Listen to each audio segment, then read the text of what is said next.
Right. So here we are. We're talking about this concept. I was on I think it was Chris Weiser's group. And they're asking about what do you do when somebody asks, why should I go with you? Like as an MSP or as a software vendor. And I responded back something similar to we're kind of honest, like this is what we do the best. This is what our biggest competitor does best. It all depends on what you're looking for. And what's the best fit for you? Right. And then it reminded me of America on 34th Street, and then it reminded me way back in my coding days of memory allocation, system management. And for those of you guys out there who have computer science degrees, you might not remember this, but it's best fit, worst fit, first fit. You put something in the best fit scenario, like in the memory, where it's gonna just slide in there perfectly. Or do you just put something in this big space? You find the biggest space you have and just throw things in there until it doesn't fit anymore. Or do you just throw it to the first place you find? And each one of them has a good use case to it. So it doesn't seem like it at first, but as you go through, you start thinking about how do you fit somebody into your calendar or how do you fit somebody into your business. There's different reasons for each kind of solution. Hmm. And so we always talk about we want you to be the best fit. We want somebody to come into our solution who's aligned with us, who wants to, meet our goals of increasing relationships with clients and providing value there. And that's not the right fit for everybody. We might just be first fit 'cause we're the first one you found on Google. Yeah. Um, so Skip's been trying to edge in here. He's over I there know. on his crackly microphone today. So sorry for all you sensitive podcast listeners. I'll get this fixed one of these days. So I worked for MSP for many, many years. And, there was an interesting, me being a bit of a tightwad, this was an interesting bit of twist. We were rarely the cheapest bid on the table. And time again, people would pay more money to go with us than our competitors. And the reason being, from an engineering perspective, I think it's because we just hands down had the best engineering team around. All right. Yeah. Some incredibly smart guys. But part of that was we did have some great engineers who could communicate really well, along with great account managers. Don't want to diss those guys any. But we were able to bring more to the table in terms of relationship. And hey, we can solve your problems. We had a very charismatic engineer that would go in there and immediately drill in, what's your problem? What are you trying to do? All right. And this engineer could do just about anything, but he started with, what does the client want? What are they trying to do? Yeah. And back to your example of Miracle on 34th Street, a few of the few of the account managers were a little leery of taking him in because every once in a while he would hear what the account manager, or I'm sorry, he would hear what the customer was trying to do and goes, we don't do that. Or Yep. there's a better solution. You can go get the sheep or somewhere else. Yeah. But again, it built trust, that you have someone who knows what they're doing and they're going to give you an honest, solution that's going to fit what you really, really need. And that's what people are looking for. They Yeah. do want the best fit. Yeah. And we get those in our software every once in a while. People are like, oh, well, I need something that helps me with warranties and asset management. I'm like, sorry, that's just not us. Yeah. That's not what we do. We could modify our software and become more of an asset management tool, but both Skip and I like, do we really want to go down that road? Yeah. Like No, I did asset management in the corporate well, world, and it is hard, which is why we have great, wonderful companies like ScalePad out there who yeah. do a fantastic job of helping you with asset management. But that is Yep. a different conversation than client management. That's it. And And I'll tell everybody, I want to read your assets. I don't want to yeah, manage your yeah, assets. I will let anybody else manage your assets. Yep. That's what your RMM's for. That's what your scale pads are for, not us. We're here to help your customer understand what's going on. And every once in a while, somebody will be like, "Well, I really want to do this or that." I'm like, "Well, that's just not us. Here's a great tool I'd refer you to. because you have this problem and you want to solve it, and I want to help you get there. I don't want you to get 3 months down the road trying to shoehorn our project into play. Mhm. Or we'll try to be honest with you and say, hey, look, we can do that, but it's going to require a little custom dev. You have to do a little bit here. Maybe it's going to cost you an extra $2,000 to $3,000, but we'll get that in place for you. And so doing that, yeah, builds that relationship, because there's so many people say, oh, we are the best at everything. And Mhm. then they will force you to believe, or they'll trick you into believing that they're the best at everything. Even if you're an MSP who is got a wide base, you're still not the best Right. at everything. There's always going to be that boutique out there who handcrafts solutions for educational districts, for doctors' offices, and knows HIPAA better than your team ever will. Yep. And it might be that they're the best fit. And you've got to understand that. And I see this all the time, these arrogant MSPs like, oh, we're the best. I don't know why people wouldn't want to go with us. Like, yeah, Right. you're probably pretty good, but there are some things you're just not great at. You might not be great at a one-man flower shop. You may Yeah. not want them. They're too small for you. You're not the best fit for those people.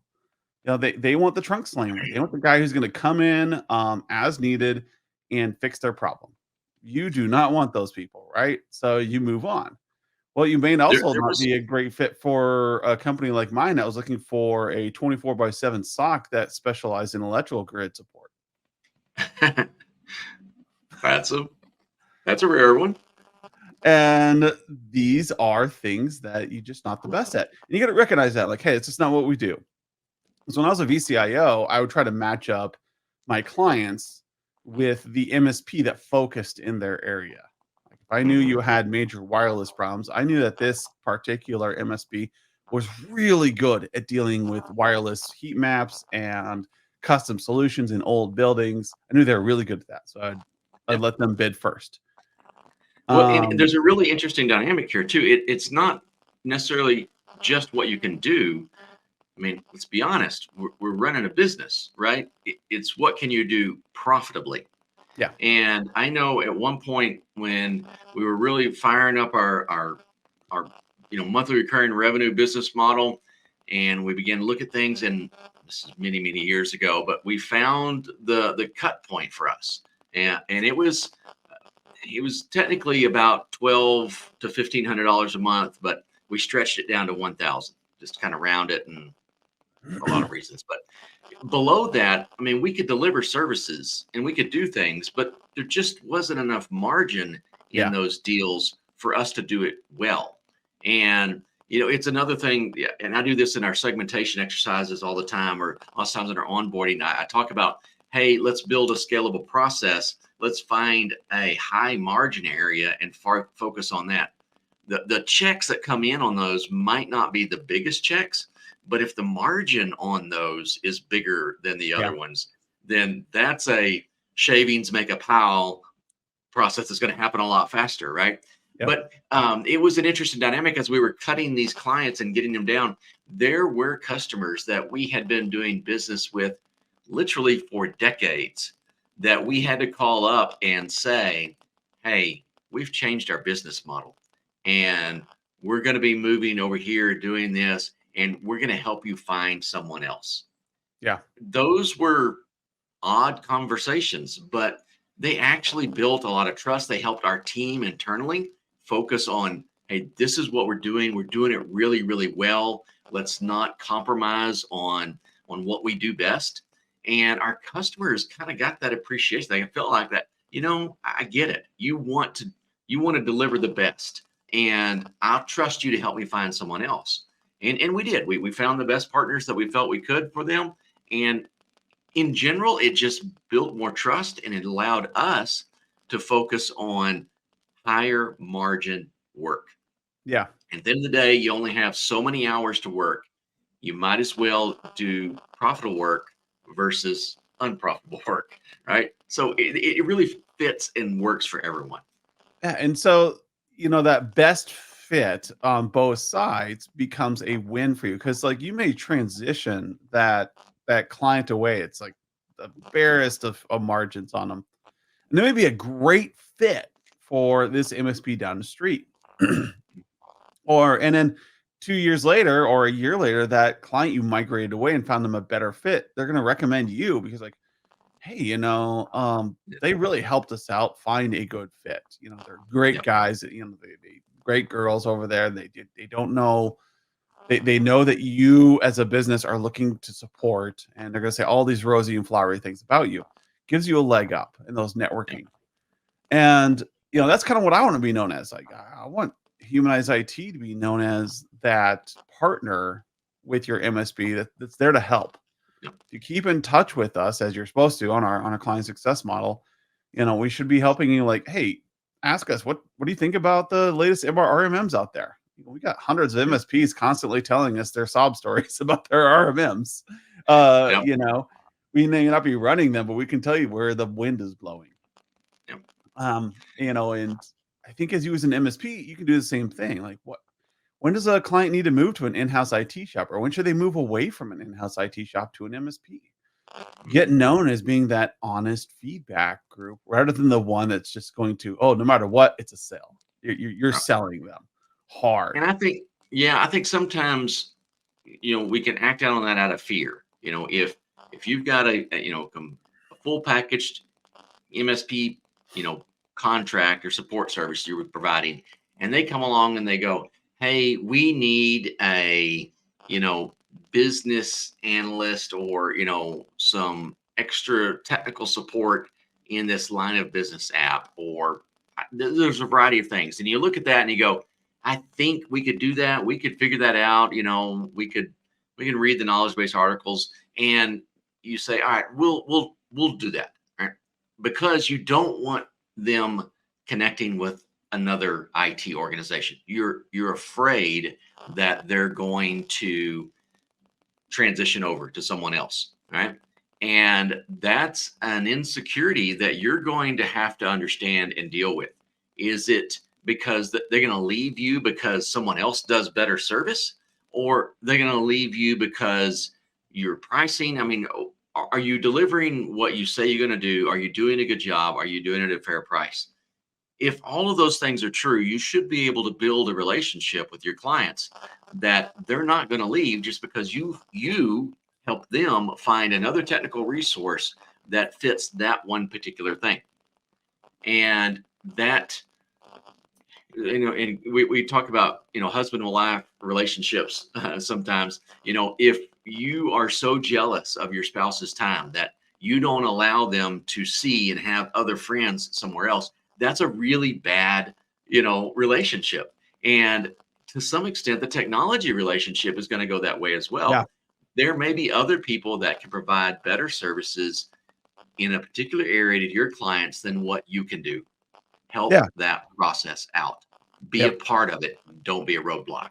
Be a consultant. Yeah. And Yeah. to go to, I love the marriage. Yeah. I always do my marriage examples. Like Andrew and I kind of have an unspoken rule. Like if you have a chance to go socialize, go for the love. Just get out. Yeah. Be free. Yeah.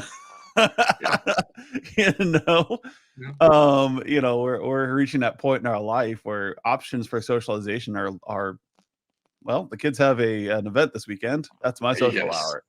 Yeah. And people always say, well, grocery shopping is not me time. I beg to differ. Mhm. Walking through a grocery store on my own or just kind of relaxing, ah, Yep. I'll take that. Yeah, I don't need to absolutely. be at a bar. I don't need to be around, like a bunch of people. Having some Yeah. time just to walk around and try some Yeah. free samples, I'm good with that. My own thoughts. Yeah. Yeah. My But own like, thoughts. sorry, but like with your clients, hey, you may not be the best help or best solution always. And your client may need to go out of your box and get something else, some supplemental services. For instance, Right. I'm a big fan of I think that your security provider and your MSP should be two separate companies. They should be two separate bills that are competing with each other. Because if they're in the same, that's separation of duties. That's a huge thing in the corporate world. The That CISO is. office and the CIO office report both to the CEO. You do not report to each other. Right. And that's by design. And so I'm a big believer in that. So when you are serious about security, you should be looking at a security provider and an MSP But the MSPs are getting to this market where they're also selling security services, which I think is great. I really do. I think to start off, to get people into security, have a security minded MSP is fantastic. Don't Mhm. misquote me here. Yeah. But once you get serious about it, you should have two separate providers so that they're calling each other out. Like the Yeah. pen tester should be telling your red team and your blue team. The pen testers, that the security provider should be telling the blue team, hey, you need to be protecting against this. The blue team should be saying to the security testers, hey, I want you to test and keep us honest on this. Mhm. Like they should be calling each other, or you never attacked in this area, I noticed. And so Oh, yeah. they should be calling each other out to provide the best security possible. But in the beginning, the first fit for this is the Yeah. MSP There you go. can start providing security. Yeah. But then you move into your best fit, which is two providers where the client can afford it. And, I see a lot of times, especially in security, people are like, well, that's not a real pen test. Well, that's not real security. Well, Yeah. that's not a real firewall. And it's like, look, Yeah. right now, this shop has like $20 to spend. What do you want me to do? Right. You just want me to leave them wide open to the internet, or be like, okay, I can get you a firewall. Yeah. It's going to be a layer 3. It's going to be a strict whitelist, and it's going to allow you to do your job. Right. But that's not real. It is the first level of protection that they can afford. Oh, And I so, guarantee, yeah, an RFC 1918 address is far, far better than a public IP address. So if you got a firewall that does nothing but, translate and get someone on a private address, that's way better than anything else. So yep. yes, you've got to take those first steps. So I'm from Texas, right? We're all about trucks, and there's plenty of people that go, that's not a real truck, Oh, but yeah. if you can drop People the are picky tailgate. on what you call a truck. Yes, if you can drop the tailgate and load some material in the back of that and haul it off somewhere and do some work, that's a truck. And Okay. I've seen Yes, some I know they're janky bigger and better, but like, hey, they cut the back off of a station wagon trucks, guys. This isn't an El so Camino. They had to solve a oh, problem. Hey, I got a no, you junker. were going. I They was cut going it there. off. That's my truck. So my dad is not a really tall guy, not necessarily really short, but just not a really tall guy. And he did construction for years, and he used El Caminos as his work truck because he could reach all the way, three-fourths Yeah. of the way across the bed of the truck while not having to get into it. It Yeah. worked. Was it a truck or is it a car? It doesn't matter. It got the job done. You It got the worked. job done. And And and when we start with these things, we find sometimes that first fit is the best approach to go. Now, yep. we're gonna launch this construction company. Do we want a fleet of El Caminos? Maybe not. All right. Or But it got maybe. us started. Or maybe, yes, it may be the best fit. Maybe that's I gonna be love your those old gimmick. You're gonna Caminos. be the El Camino trucking or company. You're gonna need to put some big engines in a couple of those, but Hey, Dad had one that I had get a it. really, really tuned People up love V8. I modding liked their it. El Man. Yeah, Caminos. it But was like, fun. It was real but fun. when you walk in and you say, "Oh, well, that's not good security. That's not true security. I'm not going to sell anything." So this is what we call worst fit, guys. You're Yep. walking in there and you're overselling. You're giving them this massive security solution in depth. You've got everything they need, and they can barely afford it, and or they can't, and now at least they know they're secure, right? Well, now they've overspent. Now they're not spending on other things like sales and marketing and growing their company. And eventually they're just going to fold because they overspent in the wrong area. Yes. Now, if they knew they were going to accelerate over the next year or so, and they knew they needed this over provision solution, that's okay. That's where a worst fit works because you're over provisioned, anticipating growth. Yeah. But sometimes the worst fit is I'm going to put a Linksys firewall in front of my kiosk just to get that NAT in place and some Hmm. simple filtering, and that's going to be your first fit, and then you'll slowly move into the best fit for this office as they get some money together. And then some of you are like, well, I'll just build a Linux box for them for their firewall. Cool, but now they have to pay for your time. It's still going to cost money. Yes. Yes, that goes back to my margin deal. Yeah. It works. How great does it work? But what is your margin on that? How much are you actually making? Is it Yep. worth your time to do that? And some of those like PF Sense boxes, you already got an image for it. You're ready to go. You can flip one of those up and it's amazing. Yeah. And that's okay because you put the effort into it. And now you're moving into a best fit scenario. Yeah, that Linksys. Hey, then we're gonna get you a PF Sense. We're gonna have it up and running. It's gonna cost you about the same cost as that old Linksys you have. And it's gonna give you 10 times the support for your perimeter security. And then we're going to work on security in depth. And so you're going to work towards that. And the margins are good. The client is saving money. You're happy. They're secure and everything's going forward. But that is, you're working up the line there. You're working through what is best for the client. And then that's where you as an MSP are able to move forward.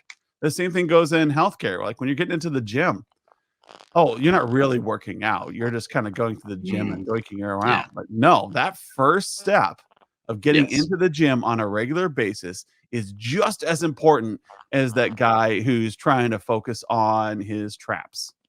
Yeah. It's just as important, if not more important, because getting into the habit of working out is where you start, and then you start making it better. Starting with security, starting with Avana High and getting some pen testing going and Hmm. realizing you need to get some expanded services. Okay. Yeah. And you do more specific scenarios from there. That's great. Maybe you just start with a vulnerability scanner. You start really low and think, man, well, at least now we're aware. We did one Yeah. vulnerability scan. It was a free one we got from this company online. They're not a Yeah. real vulnerability scanner, right? But at least now you're starting the You know habit. more. You're starting to become aware. And That's it. that's Yeah. Well, okay. quoting the '80s, knowing is half the battle. Uh, The more but you know. there you go. Yeah, I think, and we've talked about a lot of things here over the last few minutes, but it goes across all of your business. Your customers, are they the right fit? And you have to think about these things from well, you had best fit, first fit. What was your three programming First fits, Adam? fit. That was really what's that? Best fit, first fit, worst fit. Worst fit. So I mean that's really a good way to look at it. And as long as you understand where it's fitting in and you have a plan, that Yeah. they all have their place. But your clients, your tools, and we haven't mentioned it, but this goes to your staff as well. How are they fitting into your organization? What are they providing? And there are I can you say worst fit, and when we talk about employees, I hired a worse fit one time, right? And the reason being, he had skills that I needed. Yep. And it wasn't bad. I mean, worse fit makes it sound like, it was awful, but it wasn't. I mean, it was all good. He came, he did a lot of things for us. We were happy to have him there. We paid him a fair price and he moved on after a little while. All right. Yep. It was all okay. And I go back to that example all the time because I understood what I was getting into when I made that worst fit sort of hiring decision. And so there wasn't a lot of collateral damage. We didn't break a bunch of dishes, so to speak, with that. We used it appropriately. And Yep. I think you have to keep this right fit mentality in mind as you look at all aspects of your business. Yeah, and just to wrap up, like from a programming standpoint, best fit isn't always best because it takes time and effort to become the best fit. Hmm. So when you're in memory algorithms, you're trying to look for the perfect spot to set this in. By the time you find the perfect spot to set this in, you've already caused your computer to stall. It's Yeah. been waiting for you just to set this in, and this person just wants to get on their web page. They just want to move on to the next task. So it takes a while to get that best fit. So if you do the first fit, everything's a lot faster, but over time you lose memory. But the first fit gets you started now, so you can continue on working with things later. But then there's the worst fit. Like, hey, look, I know I got this big area over here. I know I'm going to grow. I know I'm going to need spots. I'm going to throw it in there. I'm going to expand out. There's a good scenario for each one, but then there's a wrong way to do each one. You got to adapt. You got to create a relationship so that you can work towards the right fit for every one of your customers and for yourself. And for Yeah. those of you who've been through rapid growth as an MSP, you know that feeling of having to get rid of to pass on customers to a competitor because they're just not a right fit for you anymore. You've defined your Mhm. process and you know where you're going. Or in your Yeah. personal life, you know, like, I just need to get to the gym. I just need to get there regularly. If anything, Yep. just walk into the steam room 4 times a week. That's all I need to do. And then eventually walk into the steam room after going on a 10-minute walk or a bike. And then, you know, getting a personal trainer. And soon you're like, man, I really go to the gym 4 days a week. And do Yep. you really go to the gym? Yeah, I work out for a solid hour. And okay, but that is how we need to treat our customers. Start and meet them where they are, help them find the right fit, and then move them into a better scenario over and over again. And then that's how you create a relationship, and that's how you create success with clients. There you go. It's been great, Skip. You bet. We're still recovering from Ride a Boom here, and eventually I'll get caught up on sleep. One of these days. But yeah, Sleep when but you're dead, right? oh my gosh, yeah, I feel like I'm between the time changes and everything, I am ready to get back into normal. Also, my kids are on spring break, so maybe next week we'll have a really great value add podcast where we're on the ball. Without any static in the microphone. Without any static, you know, who knows where Skip is today? We start playing a Yeah. game. Where is Skip broadcasting from today? Yeah. Based I'll upon your change different static. background every time I move. I'll change the background. Okay. All right, everyone. See you next week. See ya.